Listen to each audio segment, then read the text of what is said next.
Civil society raised concerns over new resident electoral commissioners.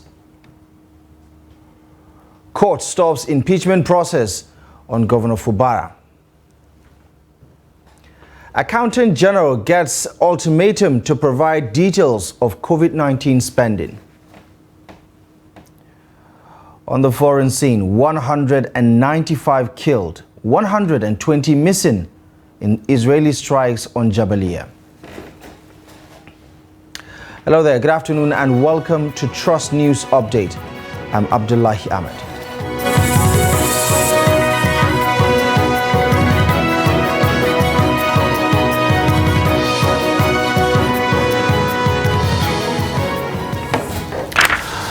We start the news here in Abuja as Yaga Africa, a non-profit organization promoting participatory democracy, human rights and civic participation, has faltered the nomination and confirmation by the Nigerian Senate of some of the new resident electoral commissioners for being politically partisan.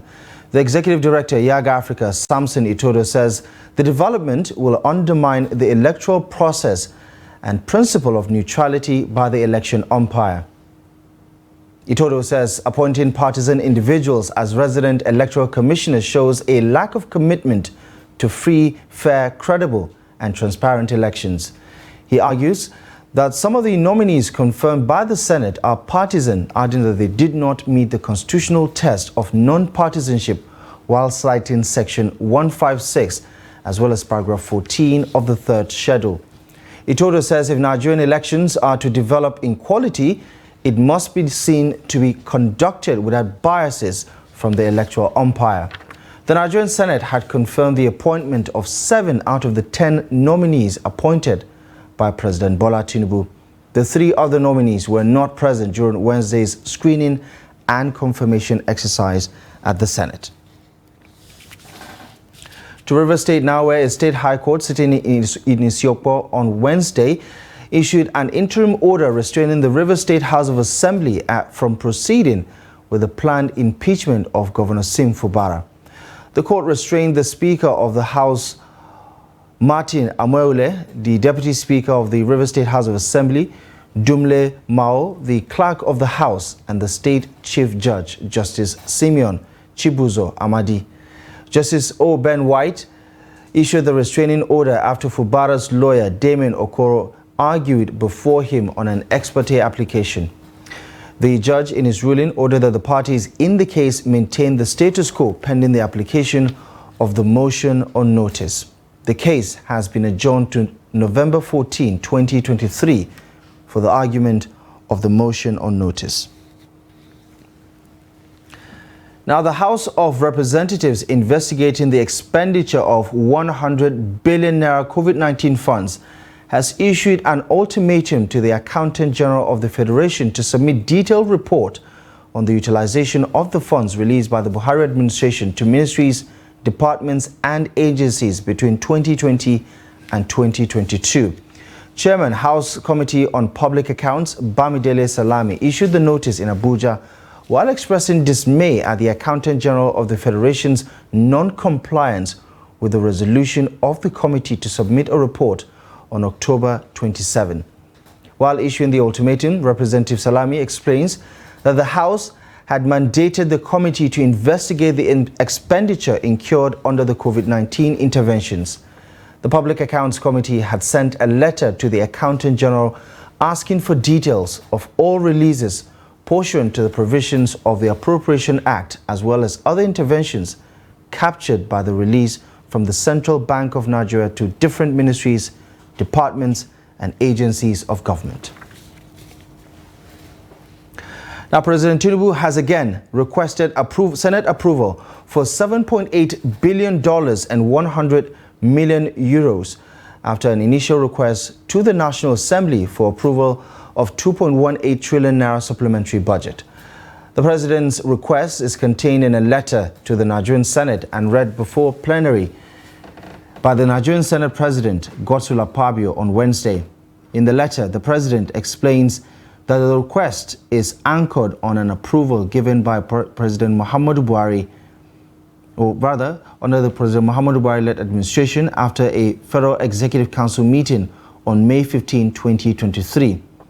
The president says the project cut across all sectors with emphasis on infrastructure, agriculture, health, education, water supply, security and employment, as well as financial management reforms, among other items.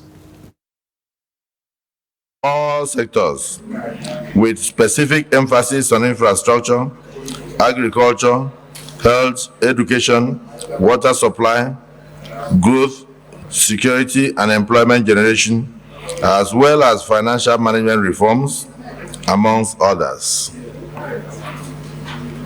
The total facility of the projects and programs under the borrowing rolling plan is United States dollars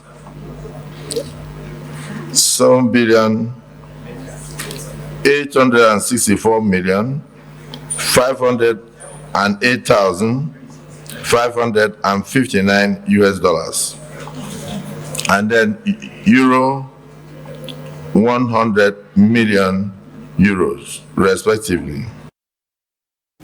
Staying with developments at the National Assembly, the House of Representatives is set to probe the 800 billion naira expenditure by the Nigeria Population Commission for the conduct of the 2023 population and housing census. This was sequel to the adoption of a motion moved by Aguta Federal Constituency Representative Dominic Okafor.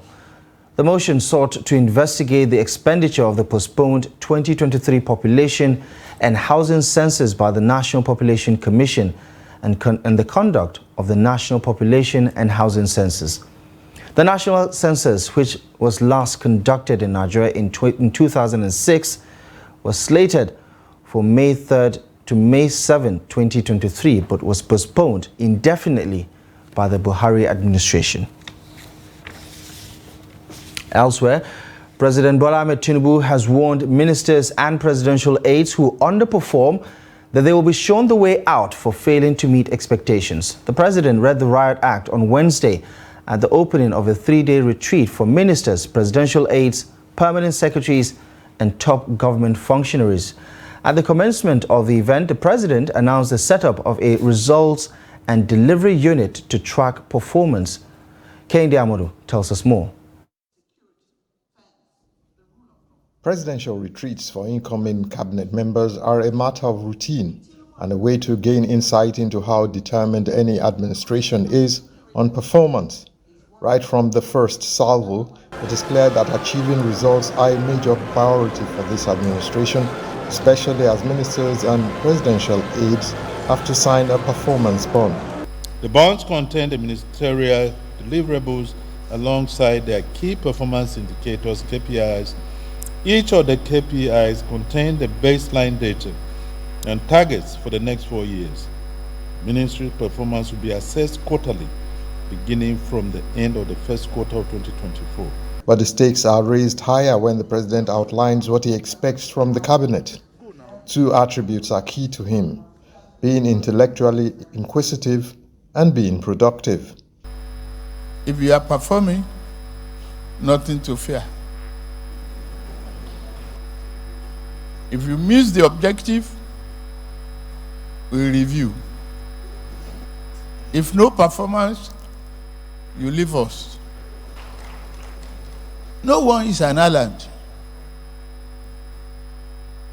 And the buck stop on my desk. Both the United Kingdom and the World Bank are assuring the Tinubu administration of support for its programs aimed at providing renewed hope and lifting many Nigerians out of poverty.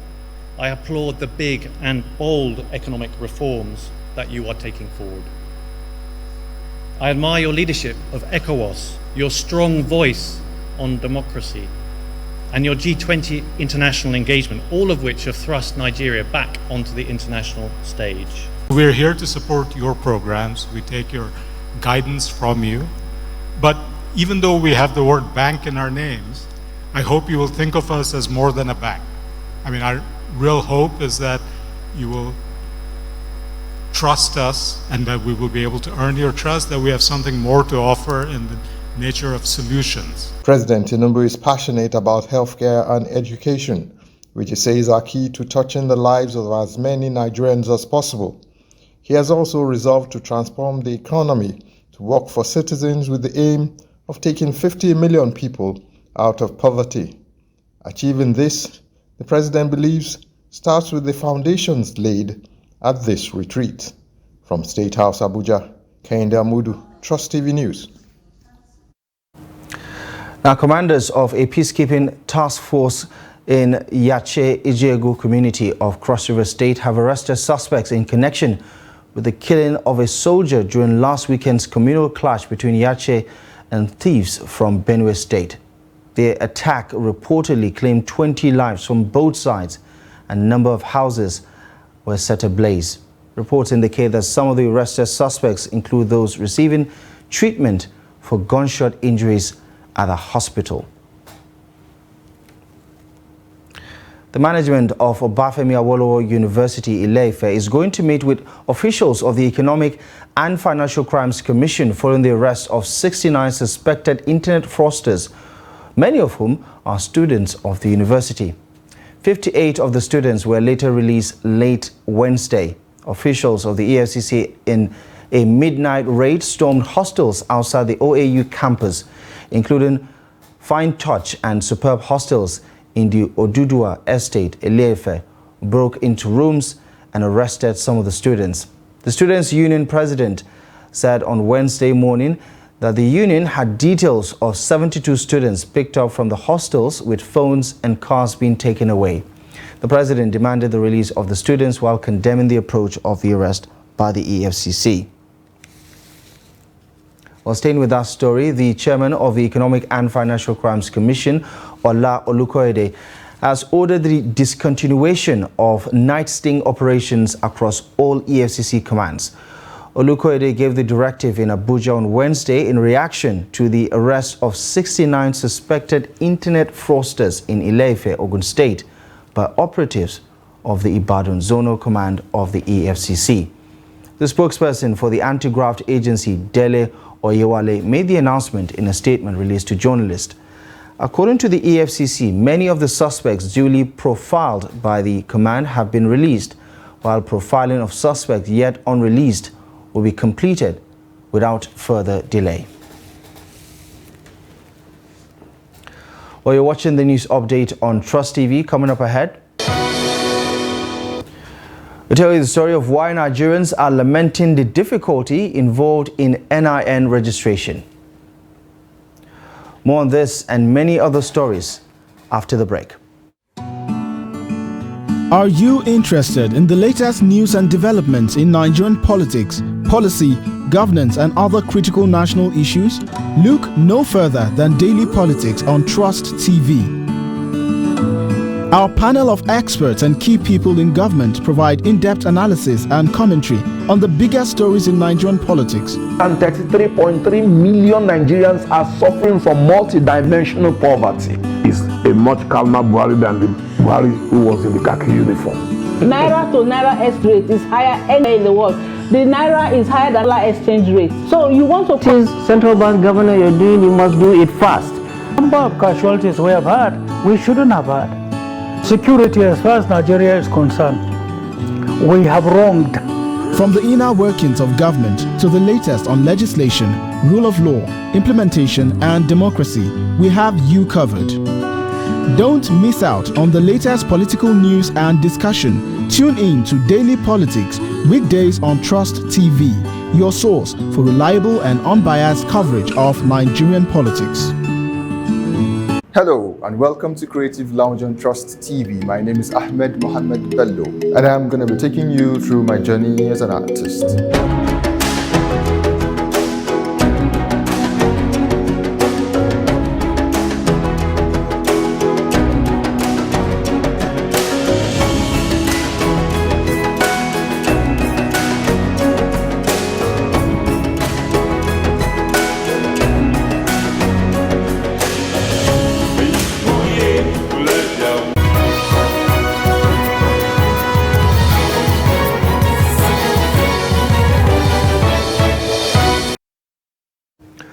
Welcome back to the news. Here's a quick reminder of our top stories. Civil society raised concerns over new resident electoral commissioners.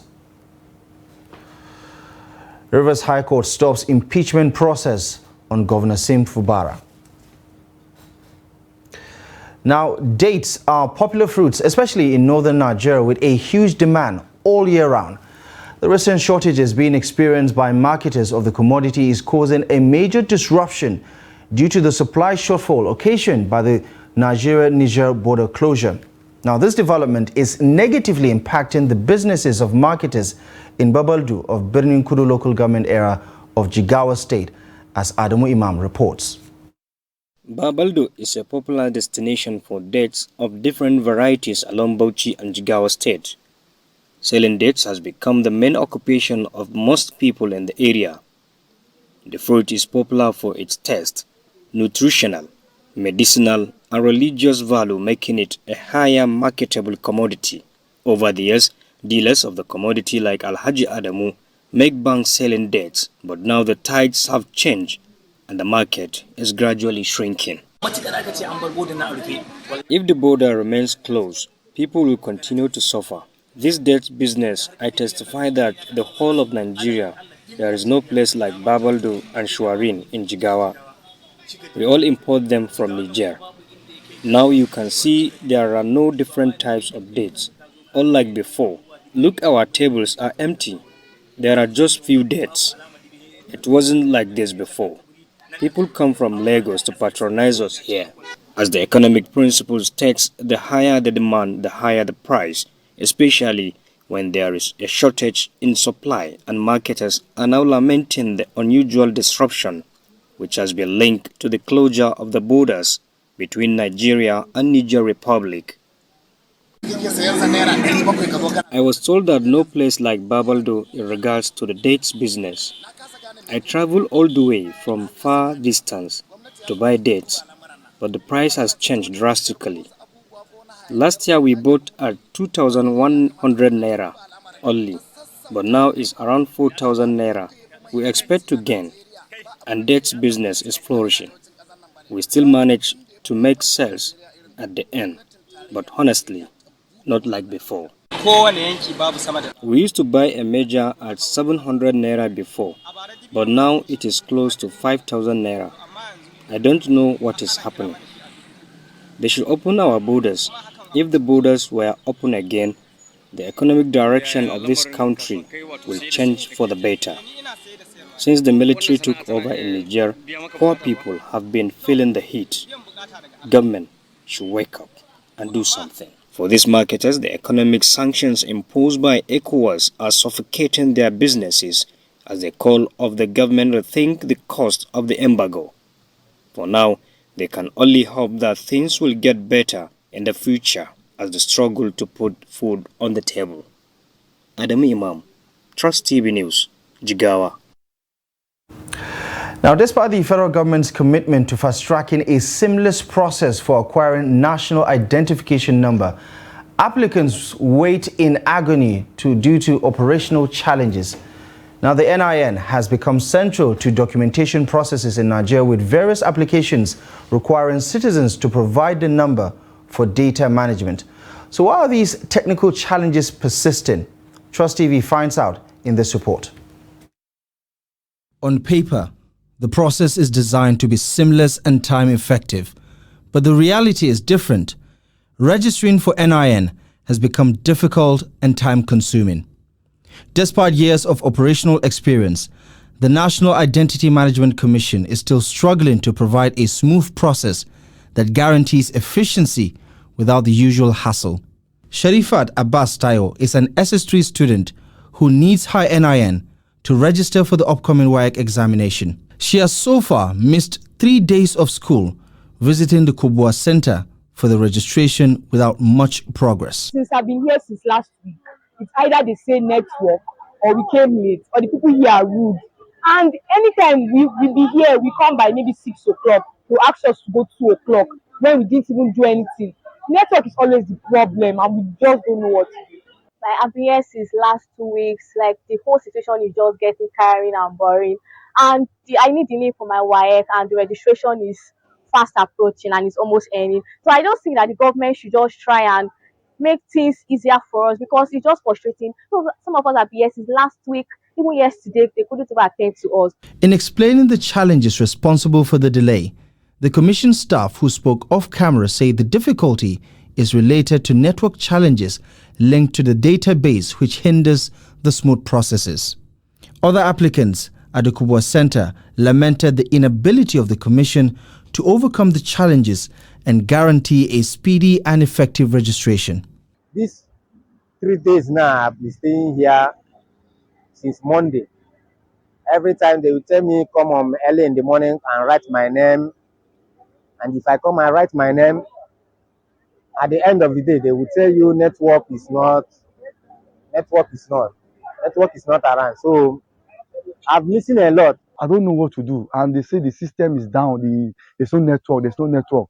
So if it is possible for them to call our international personnel to come and fix this network, so that we can make use of this network. Since our graduates that study networking cannot fix it, they don't call somebody internationally to come and fix this thing. I've been passing through this thing. Some people are facing a lot of challenges in the bank, but no way to access their money. The situation in Abuja is reflective of a national phenomenon where many Nigerians are encumbered by a system that is important to national development but remains unnecessarily tedious. However, if the current repositioning of Nigeria's Interior Ministry under Olubunmi Tunji-Ojo is anything to go by, it may not be long before this challenge is surmounted. But for these applicants, the waiting game continues. And Nigeria's need for diversification of the economy has again been re-emphasized as the Institute of Directors say 3 ministries have been incorporated, paving the way for discussions around revamping Nigeria's economic diversification and the transformation during the annual 2023 Directors Conference scheduled to hold on the 16th and 17th of November in Abuja. Members of the Chartered Institute of Directors gave the assurance at a visit to Media Trust Group headquarters in Abuja. What we're going to do is what we have been doing every day. All right? Whatever we proposed before is not necessarily going to be now because there is a new government. All right? Whatever we're doing is actually best practices. We tell the government that these are the best practices, this is the best thing you need to do. We'll continue to do that. And luckily, at least they do here. So our approach is simply really, government is a continuum. We'll continue to give our own best, put our own best effort to give best recommendations for whoever is in government. I personally believe that the corporate governance in every sector, not even in the financial sector, is what is most important. As you all know, since the Sarbanes-Oxley Act of 2002, corporate governance has become a major issue in the financial sector. A lot of investors believe that a company that has a very robust corporate governance is likely to do better than those, those that have an excellent financial.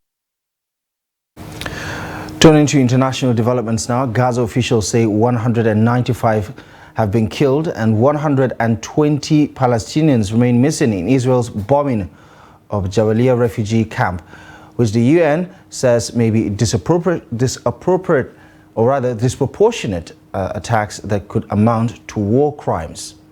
Meanwhile, Turkish Palestinian Friendship Hospital, Gaza's only medical facility serving cancer patients, have been forced to shut down after running out of fuel. President Joe Biden has said U.S. supports humanitarian pause, which is the first time the U.S. president affirmed the position. The Gaza Borders and Crossings Authority has released a list of 596 foreign and dual nationals who will be allowed to leave through the Rafah crossing on Thursday after a first group, including 81 critically ill patients, crossed over on Wednesday. At least 8,796 Palestinians have been killed so far in Israeli attacks on Gaza since the October 7 Hamas attack, where more than 1,400 Israelis have been killed. In Europe, Serbia will hold a snap election next month after President Alexander Vučić dissolved parliament in the face of political pressure at home and from the European Union. The parliamentary vote and parallel local elections will hold in December, less than 2 years after the victory of the Serbian Progressive Party at the polls. Vučić, who is in his second term as president, faces growing criticism from the political opposition and the greater public over back-to-back shootings in May that killed 18 people. The president and his party, which has led Serbia since 2012, have been accused by protesters of promoting a culture of violence while cracking down on media and electoral freedom. At the time of the protest, several pro-EU parties say the government has ignored protesters' demands and calls for new elections. Talking sports now, Novak Djokovic began his bid for a record-extending seventh Paris Masters title with a fluent display in his first singles match in over 6 weeks, as Serbia's Djokovic, who had not played since a Davis Cup match on 15th of September, won 6-3, 6-2 against Argentina's Thomas Martin. The 24-time majors champion will face Talon Grexpo in the last 16. Third seed Daniil Medvedev appeared to raise his middle finger to the crowd after he lost to Grigor Dimitrov. Medvedev reacted to being booed by the French fans, having eventually buckled under the Bulgarian, who took his 7th match point to clinch a 6-3, 6-7, 7-6 win. The Russians' defeat means the two leading seeds behind Djokovic are already out of the tournament, with Spanish second seed Carlos Alcaraz suffering a shock exit against 45th ranked Roman Sofilian on Tuesday. Djokovic, at age 36, further boosted his chances of finishing above Alcaraz as the year ends #1 with his winning return to the tour, having not played a tour-level singles match since lifting the US Open title back in September. Djokovic looked sharp throughout against world number 31. Well, that's it. You're up to date with the latest news stories at this hour. Feel free to join us a little later for more news stories. But for now, we encourage you to follow us across our social media platforms to catch up with more of our contents, and visit trusttv.com for the latest news. My name is Abdullahi Ahmed. Thank you for watching.